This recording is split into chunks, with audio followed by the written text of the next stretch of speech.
लोग लड़ने क्यों लगी? इससे कौन सीधे मुंह बात करेगा? ये इंसानों की भाषा समझती ही नहीं है। मुझे इससे बात ही नहीं करनी। अश्विनी और नीलम के प्यार को आदर्श बनाकर विमला और रजनी आपस में लड़ बैठती हैं। लड़ते हुए सभी पड़ोसने अपने अपने घर की तरफ चली जाती हैं। इसी तरह कुछ दिन बीतते हैं और एक दिन अश्विनी और नीलम मोहल्ले की राशन दुकान में आती हैं, जहां मोहल्ले की कुछ औरतें भी खड़ी होती हैं। अरे भाई, अरे अश्विनी जी, नीलम बहू, बताइए क्या दूं आपको? भैया, मेरी बहू ने ये पर्ची बना दी है। इस पर्चे में लिखा सारा सामान दे दीजिए। अश्विनी जी, ये तो बहुत सामान है। आप घर जाइए, मैं लड़के से घर भिजवा दूंगा। अरे नहीं नहीं भैया, गर्मी में लड़के को क्यों परेशान करते हो? हम लेकर चले जाएंगे, आप सामान दे दो। दुकानदार पर्ची का सारा सामान निकलवा कर अश्विनी को दे देता है। ये लीजिए आपका सामान। अंकल, आप मुझे दे दीजिए सामान का बैग। नहीं नहीं, मुझे दे दीजिए। मेरे होते हुए मेरी बहू क्यों तकलीफ करे? नहीं नहीं मम्मी जी, मेरे होते हुए आप क्यों तकलीफ करें? भारी बैग है, इसे मैं लेकर जाऊंगी, आप मुझे दीजिए बैग। अरे अश्विनी बहन, तुम्हें 24 कैरेट खरा सोना बहू मिली है, उसकी बात क्यों टालती है? उसे थैला दे दो। अरे बहू, तू सारे काम खुद ही करती है, कुछ काम मुझे भी करने दिया कर।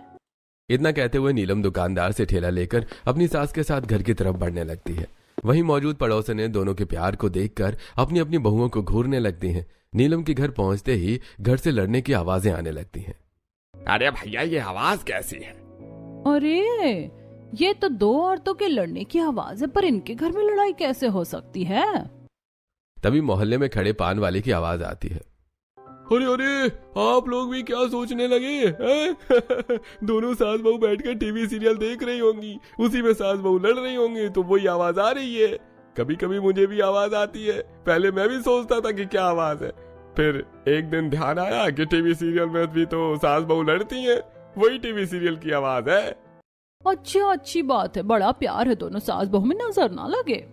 मोहल्ले के पान वाले की बात मानकर सभी अपने अपने कामों में चले जाते हैं। वहीं दूसरी तरफ अश्विनी और नीलम के घर में जमीन पर सब्जियां फेंकी होती हैं। जमीन पर राशन का थैला गिरा होता है और दोनों आमने सामने खड़ी लड़ रही होती हैं। हा, बड़े तेरे नाजुक हाथ है ना, टूट कर गिर गया। अगर थोड़ा सामान उठा भी लिया तो क्या दिक्कत हो गई?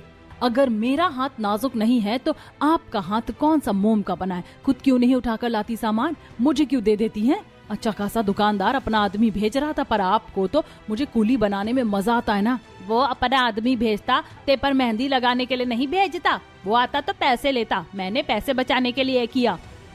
ओहो, तुम दोनों सास बहू कितना लड़ती हो, सिर में दर्द हो जाता है। एक राशन क्या लाना होता है, दोनों की नानी मरने लगती है। अब जाओ यहाँ से, अपना अपना काम करो। दोनों सास बहू राशन का थैला जमीन पर फेंक कर अपने अपने कमरे में चली जाती हैं। वहीं मनीष और राघव गिरा हुआ राशन का सामान